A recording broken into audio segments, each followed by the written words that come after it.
Tšau. Tead, mul on kirjutanud nii paljud inimesed seoses selle Burning Mani üritusega ja kõik küsivad, et kuidas seal läks ja mis seal oli ja nii edasi. Ja tegelikult ei viitsi nagu kõikidele seal Messengeris vastata. Ja siis ma mõtlesin, et ma teen ühe lühikese video, kus ma seletan need asjad kõik ära, ja siis kellel on huvi, see vaatab. Kellel ei ole huvi, see anyway, vaata. Igal juhul hakkas algusest, et kus mul see mõte tekkis üldse. Kuna ma olen iga aasta suvel olen Viiralaiul tööl olnud, ehk siis nagu full time hommikust õhtuni, öösel ka. Ja mul ei ole nagu võimalus suvel kuskil käia, ja siis ma olen tavaliselt käinud nagu sügisel või talvel kuskil põnevas kohas. Aga seda Burning Mani korraldatakse ainult augusti lõpus tavaliselt ja see oli nagu esimene aasta, kus me suutsime siis selle Viiralaiu niimoodi toimima panna, et me ei pidanud kogu aeg full time seal olema. Ja kuna see nii-öelda unistus või mõte on mul nagu pikemat aega juba kuskil kuklas olnud, siis ma mõtlesin, et kui ma nüüd seda ära ei tee, siis ta jääbki nagu jälle aastaks kuskile mõtteks ja tegelikult nagu ei taha, et kunagi ei tea ju kaua sa elad või kaua tervist on või mis iganes on ju, tiip jutt, aga igal juhul jah, mul tekkis see mõte kuskil augusti alguses on ju, ja siis ma hakkasin nagu paaniliselt nagu mõtlema, et kui kuradi moodi ma sinna saan või mis ma teen või tundus kõik nii keeruline. Siis ma nagu kirjutasin nendele, kes siin Eestist käivad, et näed, et kas on mingi variant tulla ja nii edasi, aga tuli välja, et ma olin nagu lootuselt hiljaks jäänud, sest eestlaste kämp oli puupüsti täis ja sinna rohkem ei mahtunud ja piletid ei olnud ja ühesõnaga jube keeruline.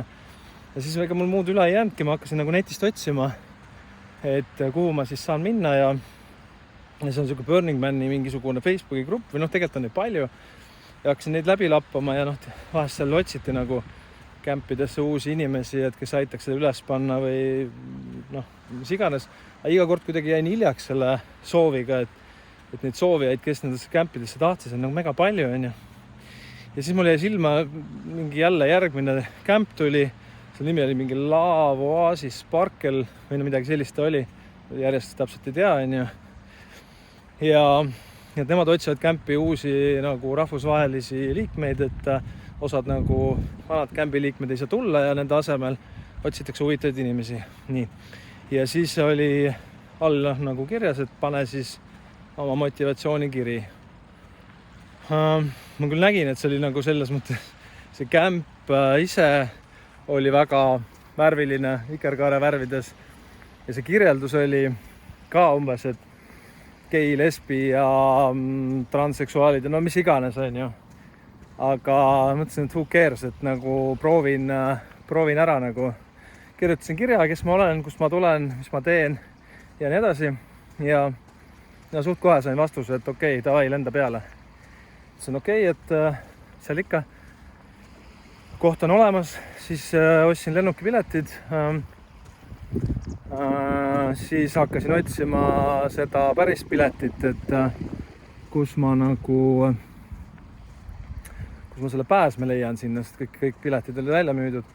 Ja siis ma samamoodi nagu mingit saite nagu käisin läbi, aga siis oli nii, et sa kunagi ei teadnud, kas on mingi skämmar või ei ole või selles mõttes, et kui pilet hind on kallis, siis sa ei tea, kas sind petetakse või mitte. Siis ma leidsin ühe mingi vanema naisterahva, kes ei saanud minna ja meil oli temaga diil koos, et $1500 on pilet ja see, millega ta ostis kuidagi mingi kalli pileti seal, et ma ostan selle ära, ütlesin, davai on. Aga kuidagi ta oli selline vanem inimene, netti ei osanud ja kuidagi raha kanda tal ei saanud ja mingi 100 häda ja siis lõpuks läks nii, et Eestist kuidagi üks inimene ei saanud minna ja siis ma ostsin hoopis tema pileti ära, et ma sain siis nagu 1000-ga pileti ja siis oli nagu komplekt koos, ehk siis mul oli kämp olemas ja mul oli olemas pilet, et minna, lennupilet. aga see nagu niisugune kõrbesse minek, et uurid ja puurid, vaatad videosid, mida kaasa võtta ja nii edasi ja kogu aeg on nagu mingi kuklas taob, et nagu see teadmatuse tunne on ju, ehk siis sa pead võtma kaasa nagu riided palavaks ajaks on ju, siis sul peavad olema kostüümid on ju, sest kõik käivad kostüümidega, siis sul peavad olema nagu talveriided, ehk siis öösel võib langeda sinna nullini temperatuur, kuna ikka kõrbe teema. Ehk siis nagu palju selliseid küsimusi, millele nagu ei oskandki nagu leida vastust, aga hakkasin kuskil nädal aega varem siis pakkima oma asju ja et seal, mis ma siis ostsin, mingid jalgrattatuled, et oleks öösel nähtav, uued mingid kostüümid, asjad, nii palju kui sai, on ju, nädal aega väga nagu imesid ei tee, on ju, võib-olla kapist leidsin ka mingeid asju. Ühesõnaga pakkisin kokku ja siis järgmine teema on see, et ju sa pead ju kõik söögid ja joogid kaasa võtma, eks koha peale mitte midagi müüda, on ju, et kogu selle Burningu sihuke kontseptsioon on selline, et keegi midagi ei müü, keegi midagi ei osta, raha nagu ei käibi ja ega ma midagi muud tarka välja ei mõelnud, siis ostsin matkapoest Tervunniku Tactical Foodi neid toite, on ju, jagasin ära, et 7 päeva olen koha peal, ostsin 21 toitu, mõtlesin, et ju ma hakkama saan, on ju. Ja nii ma siis lendasin sinna.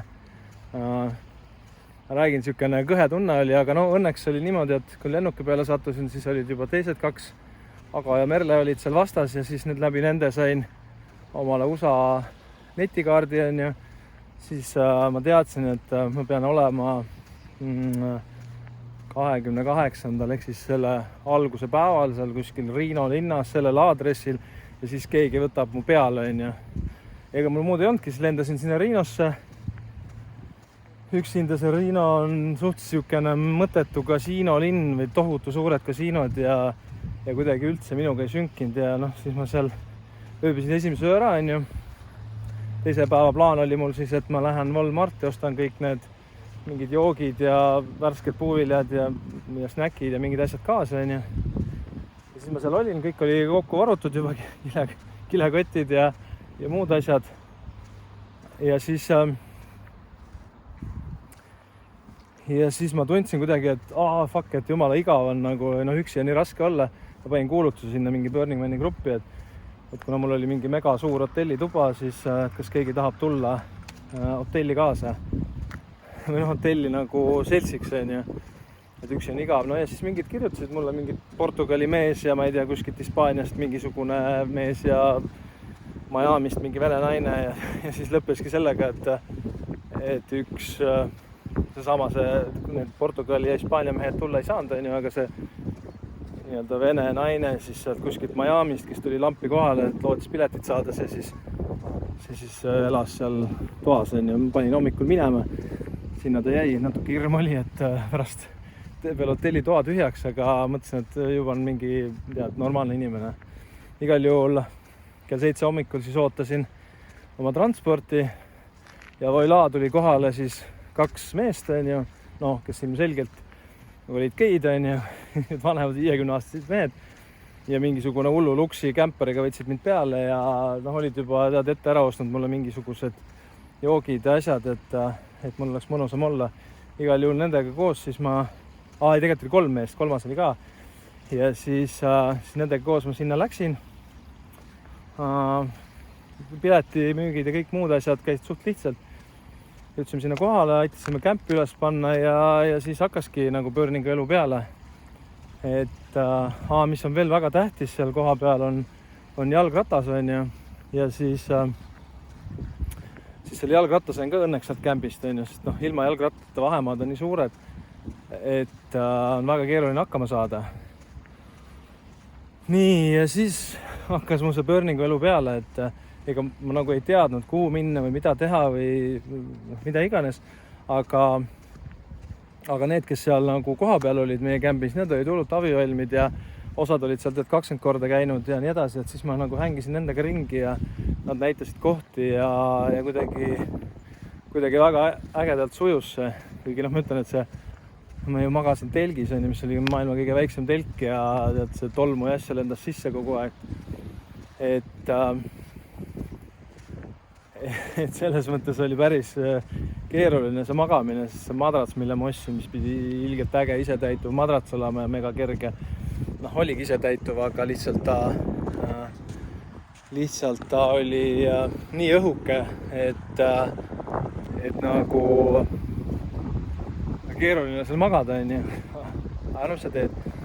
Ja magada sain telgis ka niimoodi, et ainult õhtul, kui sa 12 magama läksid, siis ärkasid kell 6 üles ja siis oli nagu okei temperatuur.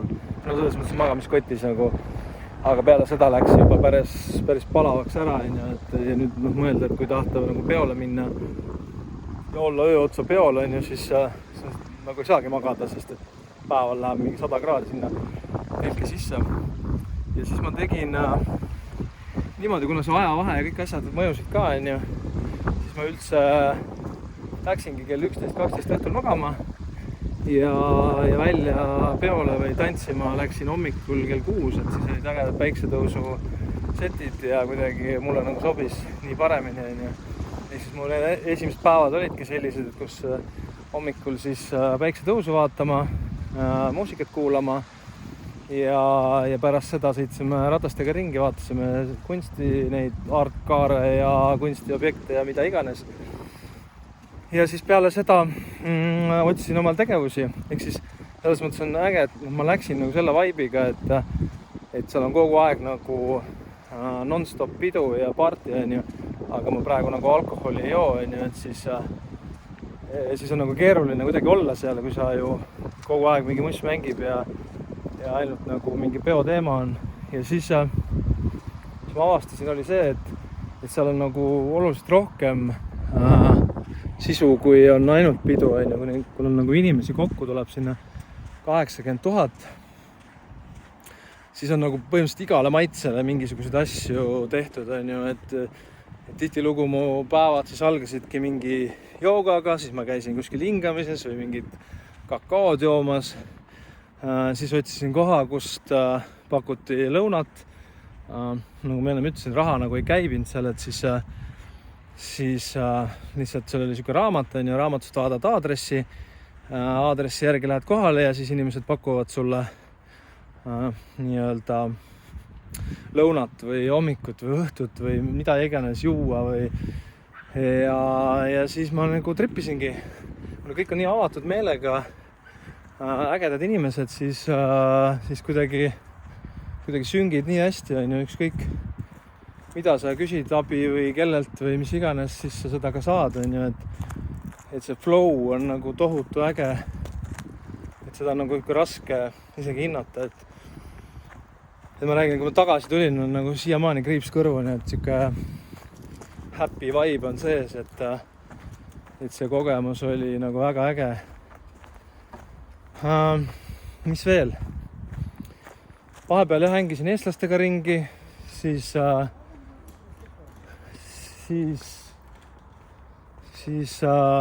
täiesti suvalistega, ehk siis nagu kuidagi hommikul tõusid üles ja hakkasid kuhugi poole minema, mingit plaani ei teinud ja lõpuks kulges nii, et mega äge päev, mega palju uusi tuttavaid, sõpru ja siukene hea vibe'iga olemine.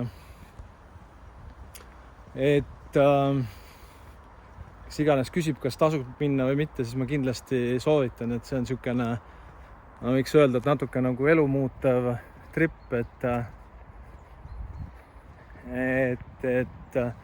kogeda seda, kus siuke omakasu püüdlikkus kaob ära, inimeste tormlemine kaob ära, inimesed on nagu vabas voolamises, raha ei käibi, inimesed kingivad sulle, sina kingid inimestele. Seda on nagu raske seletada. Mis mulle veel nagu muljet avaldas, oli see, et see on nagu nii tohutu suur hunnik inimesi kohal, nagu 80 000 inimest on kohal ja sa ei näe mitte kuskil nagu prügi, siis kõik inimesed korjavad oma järel prügi ära ja viivad selle tagasi, ehk siis prügikaste ka ei ole. Ja ma nagu see on nagu üks suurimatest elamustest, et isegi kui inimene tegi suitsu, siis isegi tuha raputas sinna karbi sisse, mille ta võttis omale koju kaasa, rääkimata konist.